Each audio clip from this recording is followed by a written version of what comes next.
सभी दर्शकों का पुनः एक बार स्वागत है। अभी हम मुंबई के जहांगीर आर्ट गैलरी में बैठे हुए हैं और हमारे साथ यहाँ पर रेनबो इस संस्था के बहुत सारे कलाकार यहाँ पर है। संगीत की हल्की सी धुन भी इस वक्त हम सुन रहे हैं और दर्शक भी इसका आनंद जरूर लेंगे। हमारे बाईं ओर जो है दीपक वानखेड़े जो कंटेम्प्रेरी आर्टिस्ट है, जिनकी आर्ट हमने देखी भी इससे पहले। निवेदिता मिश्रा जी जो यहाँ पर जो स्कल्प लगे हुए हैं उन्हीं के निर्माता है, कलाकार है। उनके ही बगल में बेटे उनके सात्विक, बड़ा ही सात्विक नाम है। उनके बाजू में जो बैठे हैं कलाकार गणेश चौगले साहब, शोभा घारे मैडम जो कि कला के क्षेत्र में बड़ा नाम है, और हम सामने देख रहे हैं तुका यादव साहब जो इस ग्रुप को साथ में संजोए हुए हैं। आर्ट के क्षेत्र में एक बड़ा नाम है और हम जानते हैं कि वो इस वक्त हमको आंखों से जरूर नहीं देख सकते, लेकिन उनकी आंखें क्या देखती है एक कला के माध्यम से वो हमको आज भी बता रहे हैं। ये बहुत ही एक बड़ी बात है। उनके बाद सुरेश मुन साहब है जिनकी कला हम देखे। बाद में सयाराम वाघमारे साहब है, अनुपम बनारसी। तो सारे कलाकार यहाँ पे इकट्ठे हैं। जब सारे कलाकार एक हो जाते हैं तो पता नहीं कि सभी के मन कला से तो घिरे हुए होते हैं, लेकिन दर्शकों को वो क्या बताना चाहेंगे अपने प्रदर्शनी के बारे में। हम दीपक जी से इसकी शुरुआत करते हैं। ये जो सारी रेनबो की प्रदर्शनी यहाँ पे बनी हुई है और सारे कलाकार इकट्ठे, क्या लग रहा है और क्या संवाद होता है आपके बीच में? सही में इसके बारे में मैं सोचूंगा कि हमारे सीनियर मोस्ट वाघमारे सर इसके बारे में बहुत अच्छा बताएंगे, और तुका सर जिन्होंने ये रेनबो जो कॉन्सेप्ट फॉर्म किया 1 साल पहले, और आज वो 16 तारीख को जो रेनबो के कलर्स यहाँ पर खुल गए यहाँ पर। तो इसके बारे में मैं सोचता हूँ कि senior most artist Waghmare sir बोले इसके बारे में। सभी से एक बात करेंगे, सीनियर से भी बात करेंगे। निवेदिता मिश्रा जी हमारे साथ है और ये स्कल्प जो है, शिल्प जो है अलग अलग धातु के बने हुए हैं। क्या इसके पीछे ये कला आपने कहाँ से सीखे और क्या इस कला को प्रेजेंट करने के माध्यम से आप क्या कहना चाहती हो? ये मैंने बनाया है योगिनीज के ऊपर। जितने भी 64 योगिनी हैं उनके ऊपर मैंने बहुत 3 साल से काम कर रही हूँ, और ये मैंने कोई एक सब्जेक्ट लेके ही करती हूँ, एक एग्जीबिशंस। तो यहाँ पे मैं यही चॉइस किया कि जो तंत्र साधना और योगिनीज जो होते हैं तो उनकी माध्यम से ही हम जो बुरी शक्ति है उसको नाश कर सकते हैं। तो इसीलिए मैं स्टार्ट करती हूँ, और मेरी फिगर्स जो देखेंगे वो देखेंगे कि बहुत ट्राइबल फेसेस है, मास्क से है, और बहुत रॉ फॉर्म में लिया है। और जो वुड है वो बहुत पुराना, और रेलवे स्लीपर से ही मैंने बहुत ढूंढ के निकाला है कि इसके साथ क्या सूट करेगा। तो ये मेरी यही है कि आजकल योगिनीज के जो हम बड़े बड़े तंत्र के लिए कहते हैं, हम लोग भी उन योगिनी में से पार्ट है। हम लोग भी उस स्टेटस में जाके हम अपनी कंट्रोल में अपना अच्छा बुरा सबको कंट्रोल करके हम बुरा को नाश कर सकते हैं और अच्छाई को ला सकते हैं बाहर। योगिनियों के माध्यम से तंत्र जो कि एक महिलाओं की शक्ति है, तो ये शक्ति के माध्यम से आप समाज को क्या संदेश दे रहे हो? शक्ति है, और ज़्यादा शक्ति हमेशा से हमारी वहाँ से कि ये कोई लेडीज़ को ही चूज़ किया जाता है कि शक्ति की सारी वो साधना या उन्हीं में समा सकता है। जो शक्ति एक पुरुष के शरीर में शायद नहीं होगा, जो कि एक स्त्री की शरीर में वो आ सकता है, और वो किसी भी हद तक डेडिकेटेडली और पूरा कमिटेडली, जैसे घर चलाना से शुरू करके वो बहुत द मोस्ट कमिटेड स्त्री जो अपनी काम में कमिटमेंट जो होता है वो हाईएस्ट इन द, जो भी काम लेती हैं उसको ख़त्म करती हैं। तो अच्छा बुरा अपना खुद करके वो कर सकती हैं, अपनी कंट्रोल में कर सकती हैं। चाहे घर हो, चाहे बाहर हो, चाहे सोसाइटी के लिए हो, हम अपनी अंदर वो जागृत कर सकते हैं योग क्रिया से। और उन्हीं के बगल में जो बैठे हैं उनके ही बेटे सात्विक, एक माँ की ममता भी है और एक समता भी है। तो माँ जो होती है, जो बेटे को सब कुछ समता प्रदान कर देती है। क्या लगता है आपको? धन्यवाद। मैंने जितना देखा है, मैं बचपन से मम्मा को काम करते हुए देखा है मैंने। तो घर का काम करती है, उसके ऊपर आर्ट करती है, स्कल्पचर करती है। मैं बचपन से देखे आ रहा हूँ, तो हमारे लिए तो बहुत नेचुरल था। लेकिन जब हम दूसरों के घर जाते हैं, किसी दोस्त के घर गए और देखे कि इनकी माँ ये करती है, इनके पापा ये करते हैं, इनका ऑक्यूपेशन ये है, तो थोड़ा स्पेशल लगना शुरू हुआ कि हमारा क्रिएटिव जो फील्ड है वो थोड़ा हटके है। तो एक तो बच्चे को पालना, जितना मैं समझ में आ रहा है, वो सबसे बड़ा क्रिएटिव काम हो गया। क्या सात्विक के पापा की आवाज जी जरूर, जी जरूर, जी जरूर। कलाकार ही कलाकार को समझे। आप भी कलाकार, किस कला से आप जुड़े हो, क्या कहना है? मैं अभी बहुत चीज़ों में हाथ लगा रहा हूँ, बहुत सारे चीज़ों में। जितना मैं ज़्यादा खुलूँगा, जितना ज़्यादा नई चीज़ें ट्राई करूँगा, उतना ज़्यादा मैं अपने आर्ट को मतलब एक आकार दे सकता हूँ। अभी मैंने आर्किटेक्चर ख़त्म किया है, अब मैं आर्ट में शिफ्ट होना चाहता हूँ। फिर दोनों को मर्ज करूँगा, कंबाइन करूँगा। म्यूज़िक में भी मन है, ड्रामा में है, थिएटर में है, थोड़ा फिल्म मेकिंग में है, तो ये सब मिला। अरे बड़े बड़े आर्टिस्ट लोग बोल देते हैं तो थोड़ा शर्माना।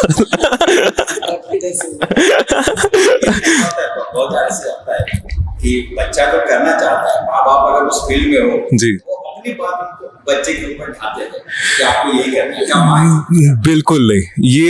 ये मुझे लगता है मेरा स्वभाव इतना ज़्यादा अच्छा है कि शायद से ये आर्टिस्ट ही समझे कि किसी को फ्रीडम देना सबसे बड़ा गिफ्ट होता है, कि आप क्या कर सकते हो, आप क्या बनना चाहते हो। ये थोड़ा है कि हाँ, मार्क्स थोड़े कम हो गए, थोड़ा होता है कि थोड़ा बढ़ा लो मार्क्स प्लीज। तो वो तो हर माँ की इच्छा होती है। नहीं जिस कला से जुड़े हो जी, आप भी कला से ही जुड़े हो। पिताजी कभी ऐसे कहते हैं, अरे अभी दुनियादारी में कला से के माध्यम से जुड़ोगे या कुछ करना? बिल्कुल नहीं, बिल्कुल नहीं, बिल्कुल नहीं। छूट दे रखी है और उसी के माध्यम से मैं नए चीज़ें ट्राई करते रह रहा हूँ और कभी ऐसी नोक टोक नहीं हुई।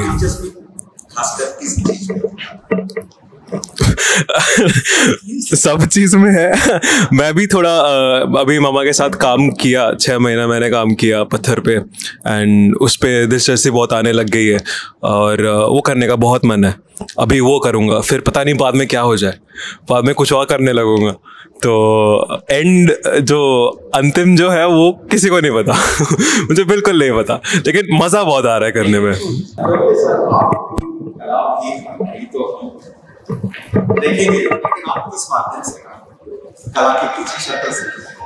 अच्छा, मैं फाइन आर्टिस्ट हूँ, पेंटिंग बनाता हूँ। मैं तो एक स्टाइल नहीं करता, मेरा मतलब थोड़ा सा अलग अलग काम रहता है। तो इस टाइम मैंने एब्स्ट्रैक्ट काम किया है, फंडामेंटल यूज करके मैं खुद को ओपन करने की कोशिश कर रहा हूँ, सब उसमें आकार विकार लेके। तो वो प्रोसीजर में मैं हूँ अभी। तो फिगरेटिव काम तो पहले किया है मैंने, वो करने को मन नहीं कर रहा था, करके मैंने क्रिएट काम करने का सोच रहा हूँ अलग तरीके से। अभी जो चल रहा है कि हैशटैग हैशटैग मूल जो है अभिव्यक्त तो कलाकार करता है, लेकिन जो रसीद जो होता है जिसके लिए हम चीज करते हैं, तो वो बहुत बार ये पढ़ नहीं पाते। जो हम अगर मॉडर्न आर्ट को देखते हैं, फाइन आर्ट, तो ये चीजें जो है आम लोग समझे, तो इसके लिए क्या उस आर्ट में क्या किया जाता है खास? उसके लिए बहुत मतलब ये प्रोग्राम रखना चाहिए, डिस्कशन होना चाहिए आर्ट के बारे में, लोगों को जागरूक करना चाहिए आर्ट क्या होता है करके, वो सब करना चाहिए। तो सब लोगों के पास आर्ट क्या होती है वो थोड़ा बहुत ये हो जाएगा उसके बारे में। आर्ट के बहुत सारे प्रोग्राम होना चाहिए, बहुत सारे मतलब डिस्कशन बहुत सारे ये होने चाहिए उसके बारे में, तो थोड़ा बहुत ये हो जाएगा, लोगों को पता चलेगा।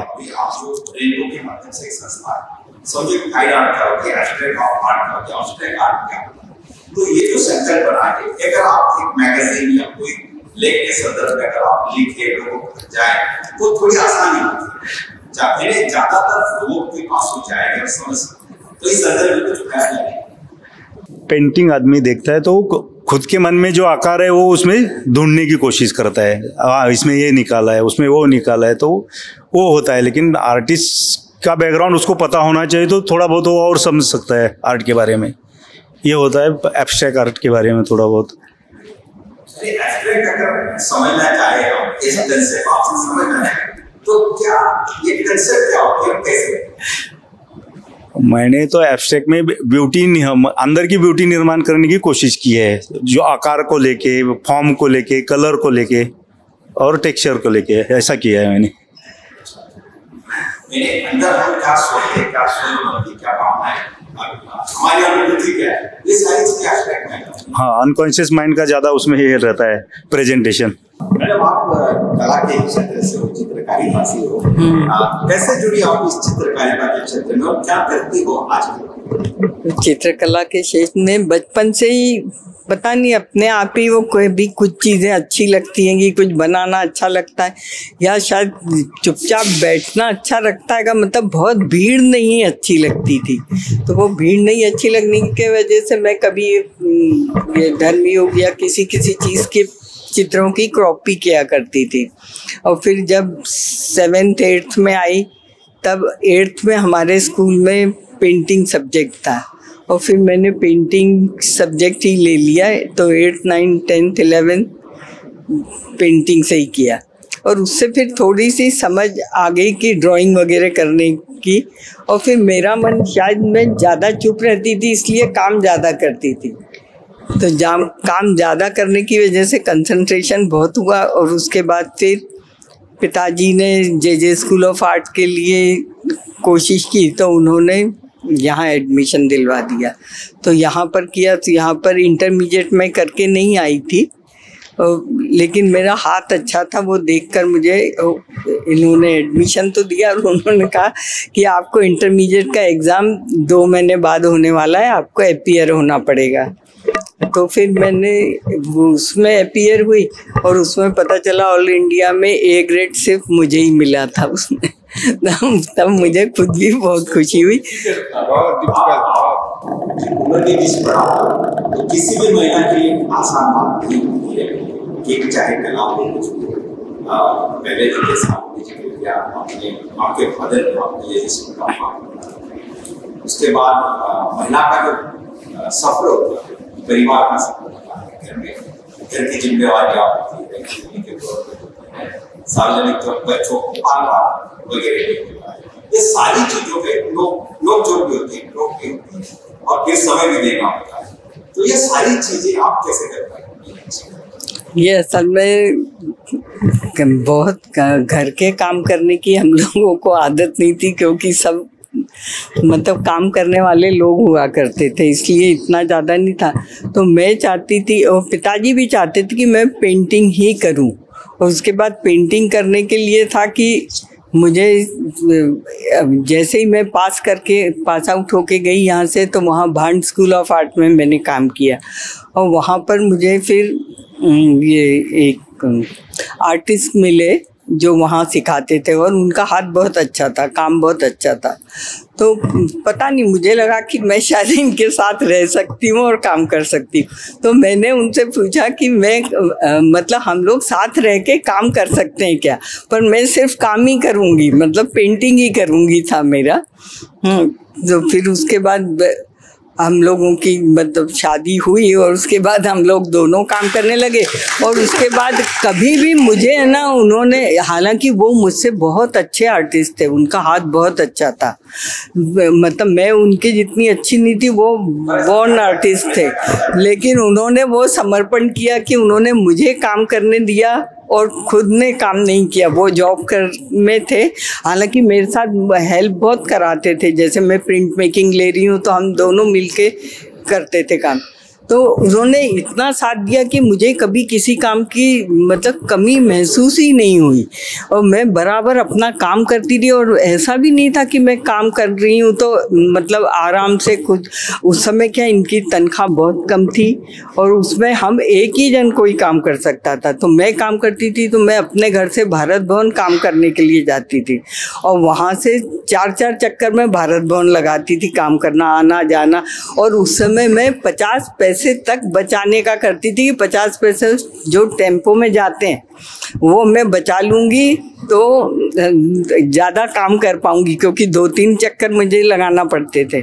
और मैं ये चीज़ें ना सब अपने पेरेंट्स को नहीं बताती थी, कुछ भी चीज़ें वो मैं हम लोग अपना निपट लेते थे, अपना काम कर लेते थे। और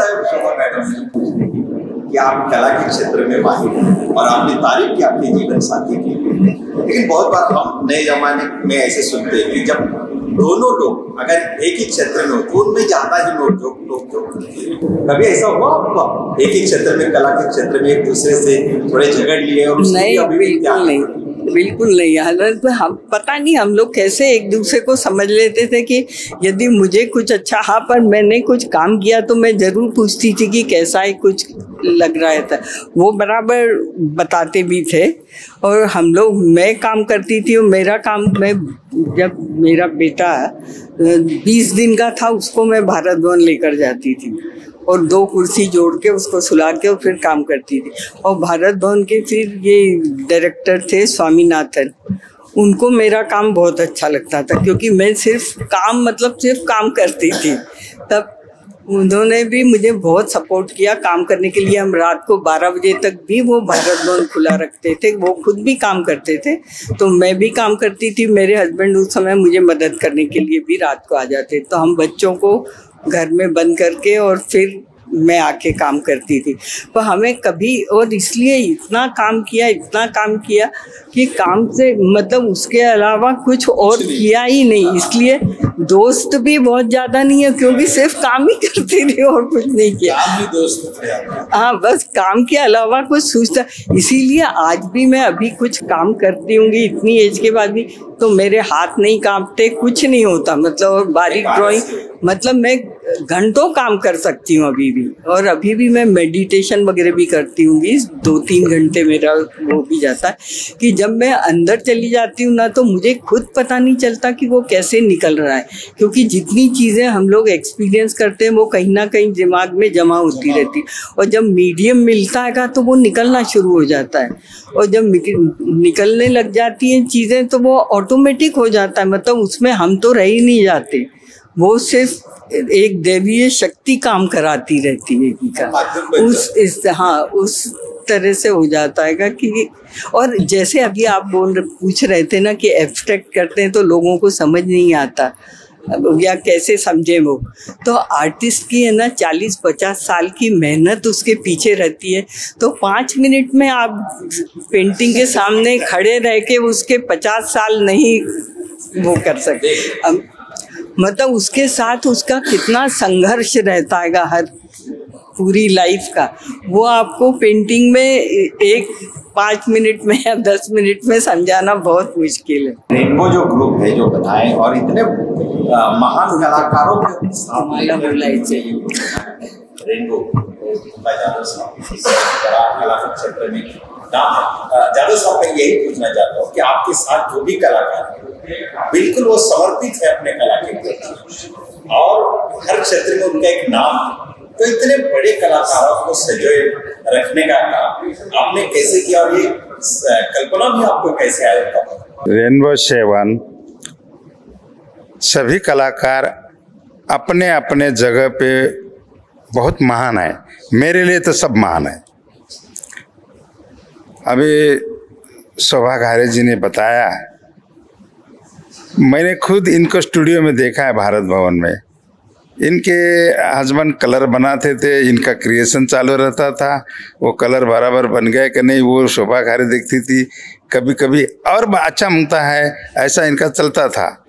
तो वो मैंने देखा कि कितना लगन है कला के प्रति और इनके हस्बैंड का भी, वो आगे जाए इनके लिए क्या मांगता है वो भी मैंने खुद देखा आंखों से।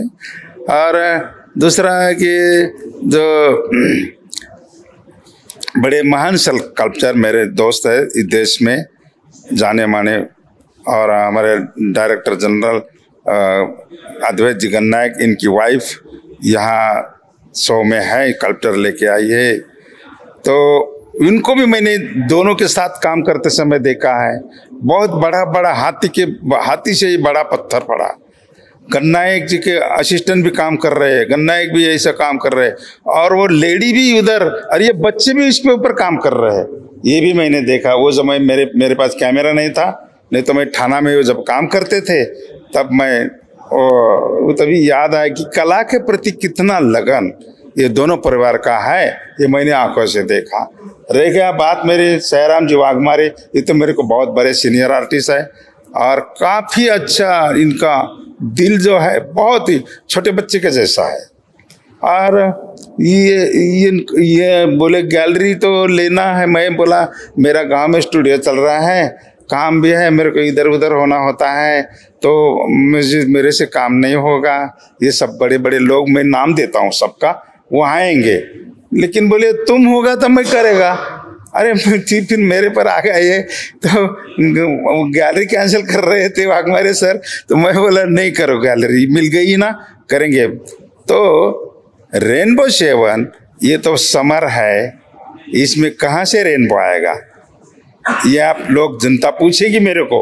तो आपने मुझे सवाल पूछा है, मैं आपका स्वागत करता हूँ। बाहर जाइए, पूरी धूप है, लेकिन गैलरी के अंदर आ जाओ, ये रेनबो है।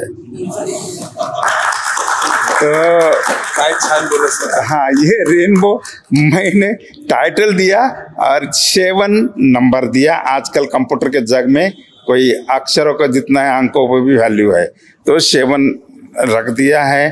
और जैसा रेनबो आकाश में कभी भी आता है इनके मौसम में, वैसे ये जहांगीर आर्ट गैलरी मेरी जिंदगी में और हमारे कलाकार की जिंदगी में ये रेनबो ही है। कभी भी यहाँ आके हमको इतना सेटिस्फैक्शन मिलता है कि जितना रेनबो देखने के बाद होता है, वैसा किसी की भी कलाकृति हो वो देखने में आनंद है। अभी अभी ये 10-5 साल में मेरी आंखें चली गई है, नहीं तो किसी कलाकार का कौन सा पेंटिंग 25 साल में कहाँ लगा था वो मैं बता सकता था।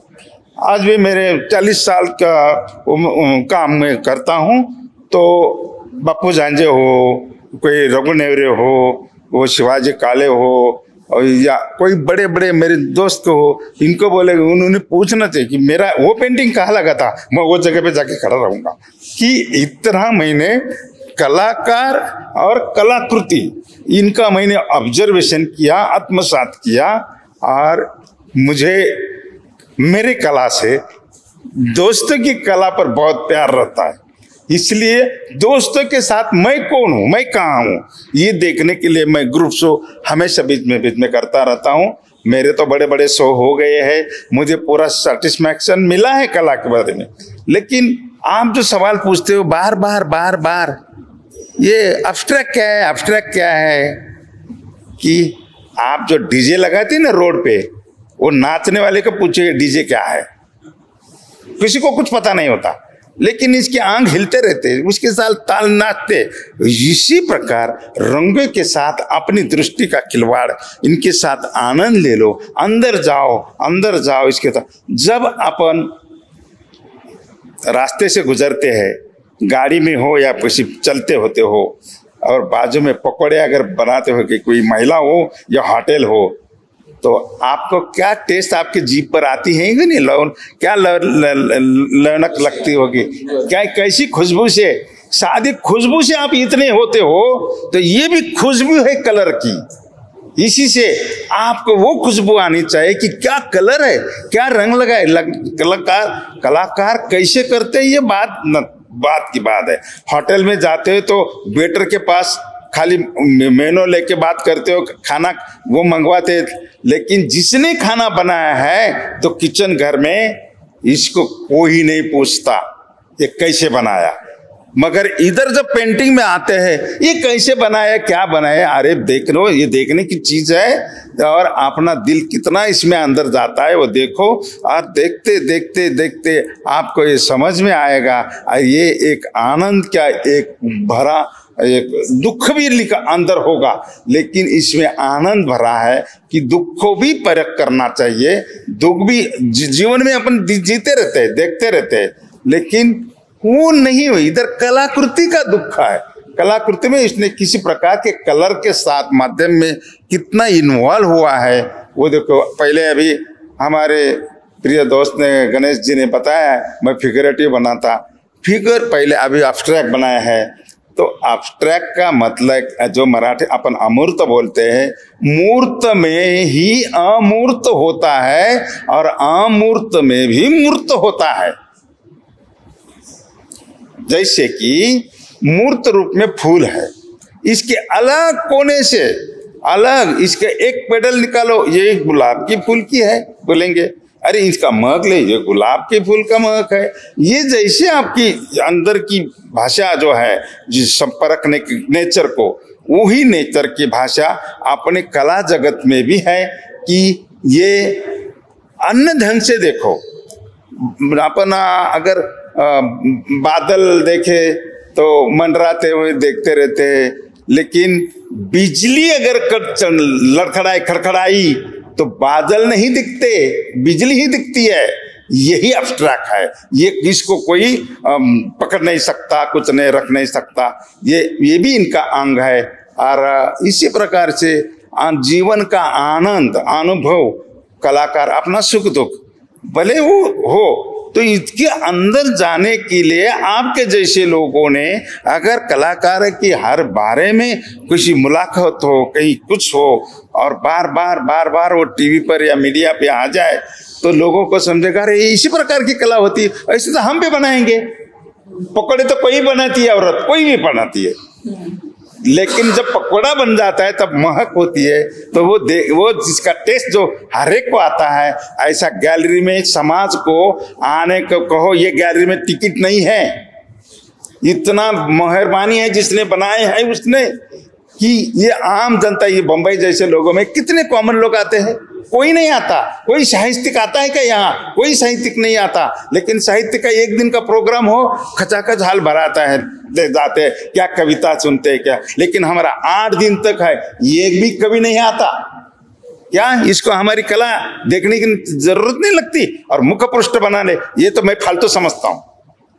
मेरे को बहुत लोगों ने कहा कि हमारे बुक के लिए मुख पृष्ठ बनाओ। मैं बोला मेरा जो पेंटिंग लगता है वो छपा दो। बहुत लोगों ने मेरे पेंटिंग को छपाई है, और वो बुक का रिव्यू होता है अखबार में, मेरी पेंटिंग पर ही लिखे आ गया। तो वो सब तो ऐसे कोई कलाकार है, इलस्ट्रेट वही कला जानते हैं लोग, लेकिन अंदर की कला जो आती है बाहर, वही गैलरी में लगाई जाती है। ये कोई रास्ते का बेचने का चीज नहीं है, ये बहुत गंभीरता से देखना होता है। अध्यात्म का चीज जिस प्रकार का आप वो जगह पे जाके सुनते रहते हैं, देखते रहते हैं, वो अपने को सेटिस्फैक्शन मिलता है। ऐसा जिसके अंदर कला है, जैसे हमारे बहुत सीनियर लेडी है, यहाँ जो लाने का मतलब ये था कि ये सिंसियरली काम करते रहते लोग। तो इसी प्रकार का लोगों ने आके अगर देखते देखते रहे, इनका व्यू बन जाता है। और व्यू बनने के बाद इसको कोई समझने की कोई जरूरी नहीं, इसको एक्सप्लेनेशन करने की कोई जरूरी नहीं है। अभी कोई बोलता है किसी का पॉलिटिक्स का क्या होगा, कोई बताएगा?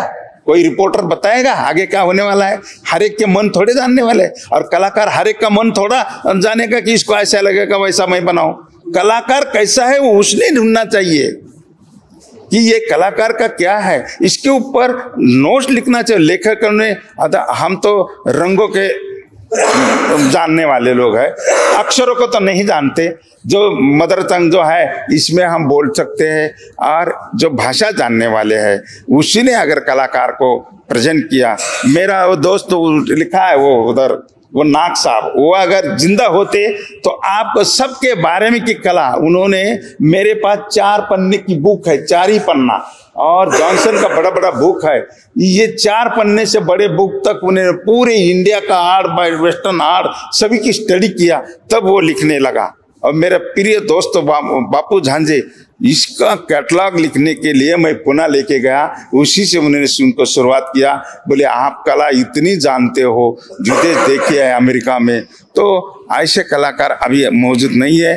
इनको हम श्रद्धांजलि ये गैलरी से युक्त किया। मार्च 15 मार्च को ये गुजर गए, नहीं तो वो सब जानता था, सबके लिए जानता, सब कला का क्या क्या वो सभी आपको बताता था। ऐसे लोग जो कुछ हो गए, ऐसे इनको मीडिया में लेके कला क्या होती है, कैसी देखनी होती है, ये सभी बताना चाहिए। कुंभार कैसा लोटा बनाता है, ये चक्की पे देखेगा तो बनेगा, पानी पीने से तो ठंडा समाधान मिलता है। ये तो हम सब बनाने के बाद ही गैलरी आते हैं, लेकिन इसके पीछे की जो बैकग्राउंड है, स्केचिंग है, ये सब है, इसके इतना सालों से काम किया है, तो ये सब कैसे क्या बताए लोगों को।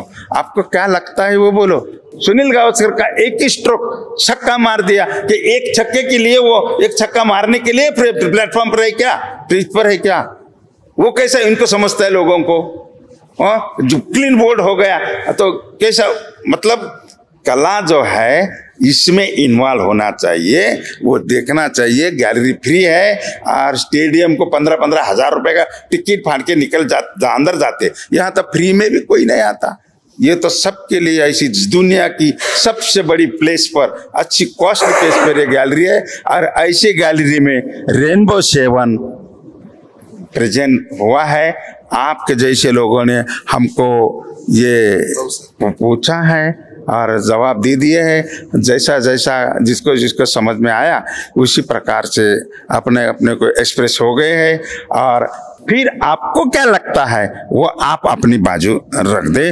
और अभी वो देखने की चीज है, दिलरुबा बोले है ना गाना है एक, ये देखने की चीज है, ये दिलरुबा, ये देखने की चीज है, जर देखो। तुका यादव साहब ने कलाकारों की महत्ता भी बता दी और कलाकारों का दर्द। तुका यादव साहब ने अभी कलाकारों की जो महत्ता होती है वो भी हमारे सामने बताई और उनका दर्द भी बताया।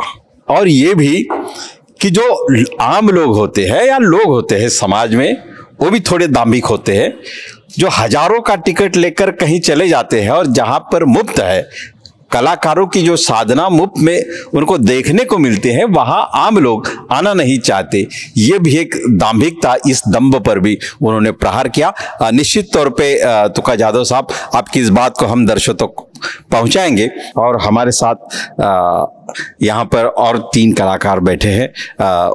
सुरेश मुन साहब से बात हुई हमारी, और बहुत सारे सीनियर कलाकार भी यहाँ पे, सायाराम वाघमारे साहब भी बैठे हैं। सायाराम वाघमारे जी, आप कला के क्षेत्र में किस प्रांत से और कैसे जुड़े हो? सबसे पहले तो मैं धन्यवाद देता हूँ दीपक जी को, जिन्होंने मेरा नाम सूचित किया था।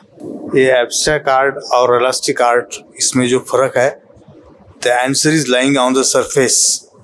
ये हम रियलिस्टिक आर्ट को बोल सकते हैं कि इसका जो जवाब जो है क्या है, ये लैंडस्केप है, स्टिल लाइफ है, ये पता पड़ जाता है, जिसका answer lying on the surface.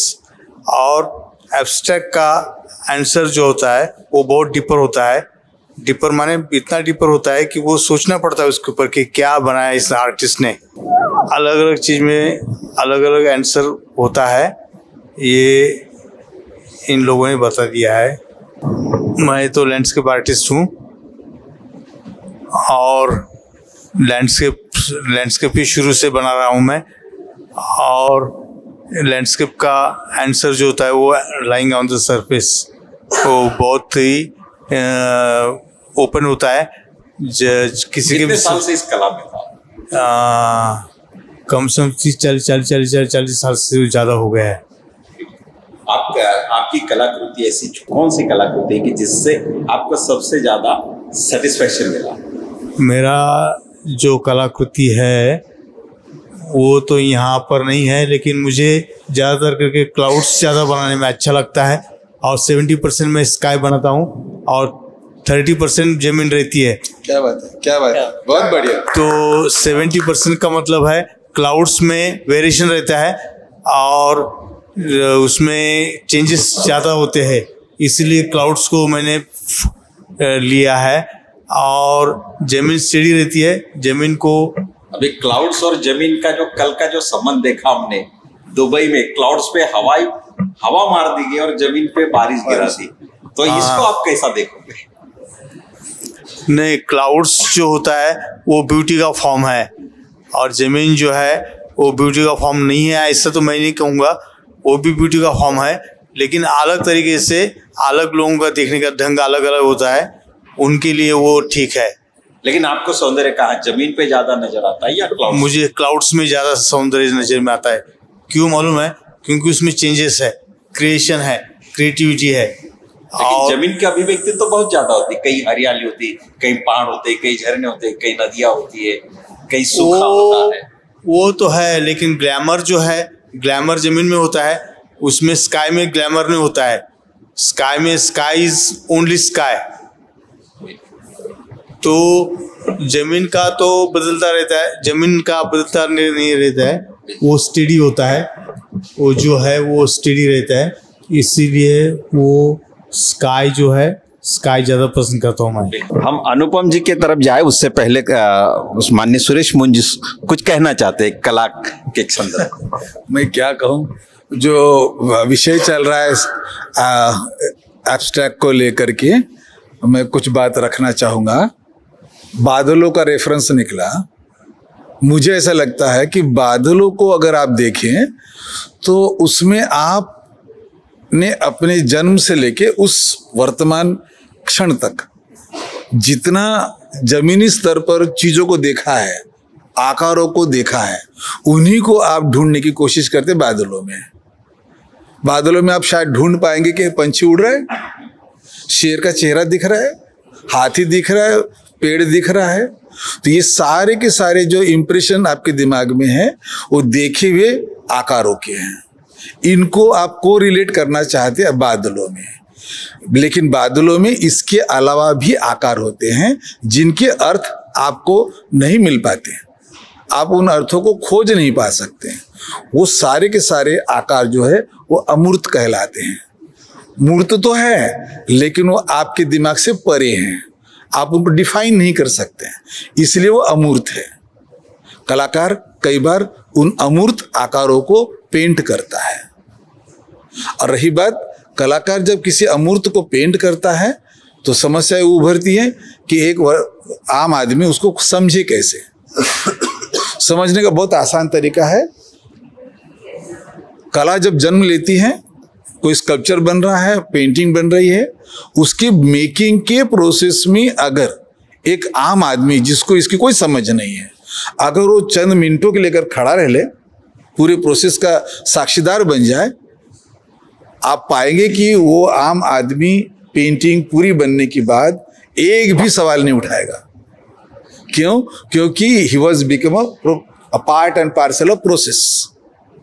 वो आपकी कलाकृति का एक पार्ट बनता है, तब वो आपकी कला की सारी प्रोसेस उससे अपने आप कम्युनिकेट हो जाती है।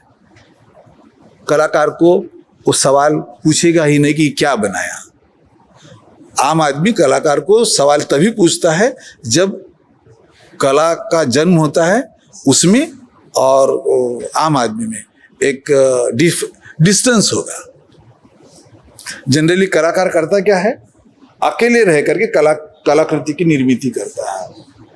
उस अपनी प्रोसेस में आम आदमी को, दर्शक को नहीं रख पाता हो। यही एक समस्या है। अगर ये समस्या का समाधान निकालना है, कलाकार आम आदमी के बीच में बैठ करके काम करे, कलाकार की बात अपने आप कम्युनिकेट हो जाएगी।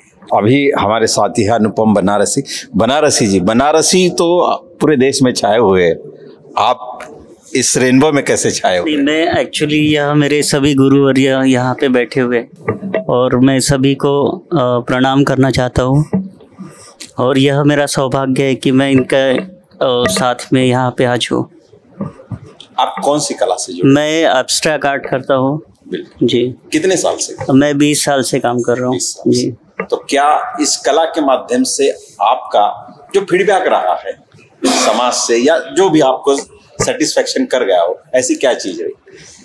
बस कलर से, फॉर्म से, और सभी सीनियर्स के साथ में जब भी उनका सहवास मिलता है तो हर वक्त कुछ नया सीखने को मिलता है, और यह अंत तक यही रहेगा। क्षेत्र में आपकी प्रेरणा स्रोत या आइडल कौन? मेरे आइडियल है वैसे तो जैक्सन पोलक, एक एब्स्ट्रैक्शनिस्ट थे, वो है। क्या विशेषताएं उनकी रही है? विशेषता यानी रंगों के साथ में एकदम बिंदास होके खेलना, कि जहाँ पे कोई मर्यादा नहीं है। तो क्या रंगों में भी कुछ मर्यादा होती है? बिल्कुल नहीं।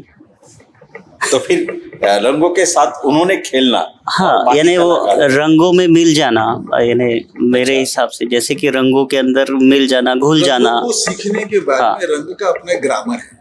अच्छा, है ना? उस ग्रामर को तोड़ करके जब कलाकार रंगों के साथ खेलता है असीमित होकर, यानी जैसे साहित्य में मुक्त छंद कहा जाता है। मुक्त छंद, जैसे अभी काम करेगा जैक्सन तुका सर ने जैसे बताया है कि जैसे कि जो अब्स्ट्रैक्ट होता है, अब्स्ट्रैक्ट का मतलब भी होता है मैनमेड। जो अब्स्ट्रैक्ट का ब्यूटी जो होता है, मैनमेड ब्यूटी, कलाकार वो नेचर में देख के अपने हिसाब से इसको क्रिएट करता है, और वो भी इसको अलग ढंग से देखता है। जो भी मैनमेड जो बना है, मैनमेड वही सब अब्स्ट्रैक्ट है। ये इमारतें अब्स्ट्रैक्ट है, टेबल अब्स्ट्रैक्ट है साहब। तो लेकिन कलाकार को इसके बारे में जो फील होती है, फीलिंग, हमारे वाघमारे सर बोले बादल ऑलवेज चेंजेस फॉर्म, इसका चेंज बन जाता है, लेकिन वो भी बादल होता है। लेकिन बादल सभी ढंग से देखने का जैसा लगता है, नीचे से देखो, बाएं साइड से देखो, ऐसा सब होता है। तो ये अब्स्ट्रैक्ट का होता है। आजकल ये जो इतनी उम्र से कलाकार है, बहुत नेचुरल लैंडस्केप की है, बहुत फिगरेटिव की है, पेड़ पौधे, इंसान, जानवर, कुत्ते, बैल, गाय, सब बना के अपना फॉर्म बनाने तक आए हैं, और अपना एक्सप्रेशन ये एग्जीबिशन में अभी दिख रहा है। इतने उम्र से बिल्कुल 40 साल काम किए। बिल्कुल यानी सभी जो कलाकार है वो केवल कलाकार के तौर पे नहीं है, वो साधनाकार भी बन गए हैं, और अपनी कला की साधना से वो समाज को कुछ संदेश भी देना चाहते हैं। लेकिन समाज ने सोचना चाहिए कि इन साधना के जरिए जो संदेश हमें देना चाहते हैं, उस संदेश को ग्रहण करने के लिए कम से कम हमने जहां प्रदर्शनी लगी हुई है, जहां कलाकार रुके हुए हैं, जहां कलाकारों का कला प्रदर्शन हुआ लगता है, तो वहां पर जाने की एक तकलीफ जरूर आम जनता उठाए। और जहां कोई भी आपको टिकट नहीं है, ये मुफ्त में आपको इसका आनंद भी लेना है और ये साधना ग्रहण भी करनी है। तो इतनी सीधी बात अगर आम जनता अगर अपने जहन में ला के रख दे, तो निश्चित तौर पे कलाकारों की एक साधना का वो सम्मान होगा। और ये सम्मान की अपेक्षा को करते हुए सभी कलाकारों ने यहाँ पे अपनी बात रखी, अपनी भूमिका रखी, अपनी साधना भी रखी। तो सभी कलाकारों का मैं मन से आभार व्यक्त करता हूं, और आज का ये अपना चर्चा सत्र यहीं रोक के मैं आपसे धन्यवाद करता हूं। बिल्कुल।